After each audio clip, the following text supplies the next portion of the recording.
37-year-old Christine Banfield. She was a pediatric ICU nurse, volunteered in the community, organizing family events. The husband tells the 911 call taker that he just shot a man inside of his home. He was in a state of shock and disarray when he made the call. He had money, power, control, and yet he wanted more and he needed more.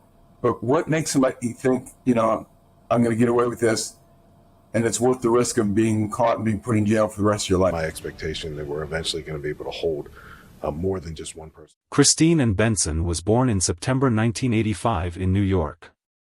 A pediatric ICU nurse, she was dedicated to her profession, often mentoring new nurses and championing patients' rights and welfare.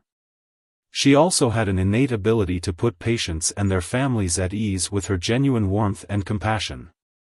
Christine eventually married Brendan Robert Banfield, a law enforcement officer for the IRS.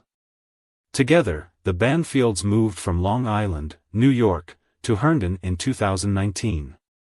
Herndon is a small town on the outskirts of Fairfax County in Virginia, where the Banfields acquired a $1 million, 5-bedroom colonial-style house on a tree-lined cul-de-sac on Stable Brook Way. As they settled into Herndon, Brendan began working in the IRS's Criminal Investigations Division as an investigator. This was also around the time Christine gave birth to their daughter, Valerie. With both parents having demanding careers, they soon needed help caring for their bundle of joy. So, in 2021, the Banfields welcomed Juliana Perez Magalhães into their home. A 21-year-old native of São Paulo, Brazil, Juliana was a participant in an au pair program that brought over 1,100 foreign nationals to Virginia that year.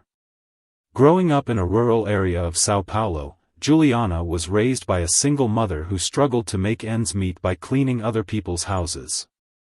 Still, Juliana had big dreams of going to the United States and making enough money to give her family a better life. So, despite her mother's objections, she flew to Virginia to work as an au pair for the Banfields' 4-year-old daughter. Juliana quickly settled into her role and adapted to American culture. She made good money and was embraced by the Banfields, who treated her like a member of the family. By September 2021, Juliana had become so integrated into the Banfield household that Christine referred to their au pair as her best friend and sister. At this point, it seemed the Banfields had a picturesque family. Christine and Brendan had a lovely daughter, successful and rewarding careers, and an impressive home in a good neighborhood. They were both highly regarded in the community, with Christine often setting up playdates and bike rides for younger children, while Brendan befriended their neighbors, sharing his passion for sports. Sadly, their peaceful and idyllic life would be shattered by one of the most baffling and complex crimes in the Fairfax Police Department's history. At 7:47 a.m. on February 24, 2023, the Fairfax County Police Department, FCPD, received a 911 call but heard only a guttural moan at the other end of the line. After about a minute, 2 more calls from the same number followed within seconds of each other, but the caller hung up as soon as the operators answered. Another call from the same number followed at 8:02 a.m., this time with a frantic voice on the line. It was Juliana, who only managed to blurt out that her friend was hurt before her employer, Brendan, got on the line. Brendan told the operator that an unknown male had entered their home and attacked his wife with a knife, so he shot him. Acting quickly, police officers were dispatched to the Banfield residence. When they arrived on the scene at 8:13 a.m., they found Christine in the couple's master bedroom. She was unconscious with multiple severe injuries to the neck, apparently caused by a knife. Lying on the floor nearby was the lifeless body of Christine's assailant, who had already perished from multiple gunshot wounds. Police later identified him as 39-year-old Joseph Nathan Ryan. Christine was quickly taken to a hospital, but despite their efforts, she soon passed away from her injuries. As investigations began, Juliana readily spoke to police responders at the scene, while Brendan declined to make a statement, apart from saying that he and Juliana acted in self-defense. The au pair corroborated this claim. According to Juliana, Christine bought her tickets to take the Banfield's 4-year-old daughter to the zoo. She and the child left the house at around 7:30 a.m., but she immediately turned the car around and returned home upon realizing that they had left their packed lunches in the fridge. When they arrived at the house, Juliana saw a man she didn't know pull up in the driveway and enter through the front door. Worried as to who it was, she immediately called Christine, but she didn't answer. Juliana then called Brendan, who instructed her to wait outside for him. When Brendan arrived, he and Juliana went into the house, where she took Valerie to the basement for safety. This was when she made the first 3 of 4 911 calls, but being unsure of what to report, she hung up. Meanwhile, Brendan went upstairs to the bedroom. Juliana soon joined him, and both of them heard Christine and a male voice from inside the room. Juliana recounted that the voices sounded like they were engaged in intimate contact, though they had no way of knowing whether or not this was consensual from outside the room. Still, the sounds were alarming enough for Brendan to pull out his service firearm. He then opened the door to the bedroom, where he saw his wife standing with Joseph Ryan's arm around her, holding a knife to her throat. Brendan ordered Joseph to drop his knife, but the intruder threatened his wife to compel him to drop his gun instead. When neither man complied, Joseph attacked Christine, striking her in the neck several times with the knife. Horrified, Brendan fired off a round that hit the assailant in the head. Despite the injury, Joseph was still alive at this point, so Brendan told Juliana to get his second firearm, a Glock pistol, from the bathroom safe. He gave her the code to the safe, so she retrieved the gun before running back to the bedroom. When she returned, she found the intruder trying to get up. Scared that he would hurt them, she shot him using the Glock pistol, hitting him in the chest. Despite their account of what happened, FCPD Police Chief Kevin Davis was confused as to why Joseph was in the Banfields' home. Both Juliana and Brendan claimed that they didn't know the man, and, as far as investigation suggested, the assailant had no connection to the Banfield family. And yet, there were also no signs of forced entry, making them believe that he was welcomed into the home by at least one member of the household. A breakthrough came from Christine's laptop, where they found the existence of a FetLife account with the name Anastasia9. FetLife is an adult website where users exchange private photos, videos, and messages, and sometimes arrange face-to-face encounters. Based on this account, Christine had apparently been communicating with a fellow FetLife user named Taco Supreme 7000, who turned out to be Joseph Ryan. This led investigators to believe that Christine had invited Joseph into her home while everyone was away, though they weren't sure why their arranged encounter turned violent. Detectives also found text messages between Joseph and Christine on the encrypted messaging service, Telegram. In one of these messages, Anastasia9 boasted about cheating on her husband whenever she wanted. There was also evidence that she and Joseph had used the platform's voice feature to make calls. These communications strengthened the theory that Christine Banfield was engaged in an online relationship with Joseph Ryan. Moreover, their final conversation hinted that both parties agreed to meet at the Banfield residence. With news spreading about Joseph Ryan's involvement in Christine's murder, his friend Don Arnold and his mother Deirdre Fisher were quick to defend the man. Arnold was aware of Joseph's participation on the FetLife platform, but he described his friend as old-fashioned and respectful to women. Meanwhile, Deirdre asserted that her son was a kind and good-natured person who had never been violent with women. Joe never, at 39, had ever struck a woman or been violent with a woman. Christine's family and friends were also shocked that she would be disloyal to her husband and participate in the adult website. They couldn't reconcile her wholesome personality with Anastasia9's racy online persona. It was as if they were entirely different people. Despite this, the evidence suggested that the incident might have been an arranged intimate encounter gone wrong, with the perpetrator already dead. However, as days went on, investigators found the story continuing to unfold in unexpected ways. They soon discovered that Christine's husband, Brendan, and their au pair, Juliana, had purchased new cell phones just 8 days before the incident.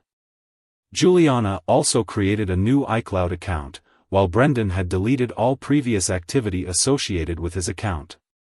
Brendan and Juliana were also seen at the Silver Eagle Group shooting range in Loudoun County in the months leading up to the incident. The manager reported having seen the two shooting firearms on 2 occasions. Brendan had even purchased a Glock pistol from the range a month before the shooting. The serial number on the receipt matched the gun that Juliana used against Joseph Ryan. Authorities also questioned why Brendan, an experienced law enforcement officer, would ask Juliana, an inexperienced civilian, to shoot the intruder when he could have just fired a second shot. The autopsy on Joseph Ryan also indicated that Brendan's initial shot should have incapacitated the supposed assailant, and therefore, there was no reason for Juliana to shoot him again. The autopsy also confirmed that the bullet Juliana fired was the one that ended his life. This was sufficient grounds to contradict their self-defense claim. And so, Juliana Perez Magalhaes was arrested and charged with the second-degree murder of Joseph Ryan on October 19, 2023. We know that Joseph Ryan was shot multiple times, and we were at a point in the investigation that we were able to charge her with second-degree murder. On the day of her arrest, officers also found something that completely changed the trajectory of the investigation. Juliana's clothes were scattered all over the bedroom that Brendan previously shared with his wife. Her garments were also inside Christine's previous closet, while framed photos of Brendan and Juliana together decorated the bedroom. These suggested that Juliana had moved her belongings out of her room into the master bedroom to share with Brendan, indicating that the two were in a relationship. I suspected from the beginning, when I went to the scene of the double murder, that there would be a lot of twists and turns to the investigation. The evidence that proved Brendan and Juliana were romantically involved gave investigators a new angle in the case. With this, they dug deeper into their history, revealing that Brendan and Juliana had been engaged in an intimate affair for several months before the incident. During Juliana's bond hearing on October 27, 2023, the prosecution showed photos of the master bedroom at the time of her arrest, proving that their relationship continued after Brendan's wife passed. Juliana's attorney, Ryan Campbell, tried to downplay this relationship, saying that all encounters between the two were casual. He also claimed that Juliana was seeing other people, as indicated by her active accounts on multiple dating apps. He further alleged that Christine and Brendan were both unfaithful to one another. However, he did not provide any evidence to support this claim. Further suspicions against Juliana were aroused when reports suggested that she had applied for a new passport after her previous one was seized by police during the course of their investigation. This hinted that she was planning to leave the country shortly after Christine's demise. Despite allegations about his involvement with Juliana, Brendan Banfield refused to speak to authorities. Brendan was subsequently subpoenaed to testify in Juliana's preliminary hearing on April 1, 2024. However, his lawyer, David Hall, announced his intention to invoke his right to remain silent under the Fifth Amendment. Even after District Court Judge Michael Lindner upheld the prosecution's right to ask questions, Brendan refused to respond when asked about his purchase of the Glock from the shooting range and his relationship with Juliana. Brendan's refusal to cooperate both frustrated and mystified the court, reinforcing their suspicions about his involvement in the crime. Digging deeper into the events prior to the tragic incident, investigators eventually discovered the origin of Anastasia 9's profile photo. A thorough search of Christine's computer showed that she had sent this photo to only one other person, her husband, Brendan Banfield. More significantly, the photo was uploaded to Anastasia 9's account within hours after Christine emailed it to her husband. This led investigators to suspect that Brendan was behind the profile, not Christine. Investigators also began questioning Brendan's and Juliana's accounts of the day's events. Juliana had previously testified that Brendan left the house at around 7:10 a.m. to go to work. However, a search warrant affidavit revealed that he was at a nearby McDonald's parking lot when Juliana called him at 7:37 a.m., supposedly to notify him about the intruder in their home. He should have already reported to work at this time. There was also the question of the 10-minute delay between the initial 911 call and the final one. Deputy Commonwealth's Attorney Kelsey Gill believed the length of time between both calls was unusual given the urgency of the situation. Instead, he suggested that the caller might have been trying to cover up for something or someone. Finally, after more than 18 months of painstaking investigation, forensic evidence confirmed that the bodies of both Joseph Ryan and Christine Banfield were moved and repositioned after they succumbed to their injuries. The reports also stated that Joseph's arms were deliberately smeared with Christine's blood as if to pin her death on him. Romantic photos of Brendan and Juliana during a trip to New York 6 months before the incident proved that his relationship with his au pair had been happening longer than authorities initially believed. Brendan's affairs with other women were also unearthed, with one of the ladies claiming that he promised to leave his wife for her. Furthermore, authorities confirmed that Brendan and Juliana were still in a relationship even after she was imprisoned. During one of their monitored phone conversations, the au pair expressed hope that he wasn't just staying with her because he didn't want her to turn against him. With this, Brendan Banfield was finally charged with the murders of Christine Banfield and Joseph Ryan. He was arrested at a traffic stop on September 16, 2024, and is currently facing charges of 4 counts of aggravated murder and felony firearm use. Today, I'm pleased to announce that due to the hard work of police and prosecutors, the Commonwealth's Attorney's Office has secured the indictment against Brendan Banfield for the murder of his wife, Christine, and the murder of Mr. Ryan. 570 days later, we know the deaths of Joseph Ryan and Christine Banfield are both, in fact, murders. Like Juliana, Brendan was held without bail at the Fairfax County Jail's Adult Detention Center. His trial is scheduled for February 3, 2025, while Juliana's is scheduled for November 2024. As of this writing, the police have yet to determine without a doubt who was behind the Anastasia 9 account that lured Joseph Ryan to the Banfield household on the morning of February 24, 2023. However, prosecutors now believe that Joseph was an unwitting pawn in an elaborate plan hatched by Brendan Banfield and Juliana Perez Magalhaes to get rid of Christine Banfield. Still, Joseph's loved ones are happy that his name is being cleared and justice for his death is underway. I was happy, grateful that they arrested my son's murderer. He was a good man. That's what I want him remembered as. Amidst the crime that rocked Fairfax County, Christine's daughter, Valerie, has since been put under the care of a trusted family member.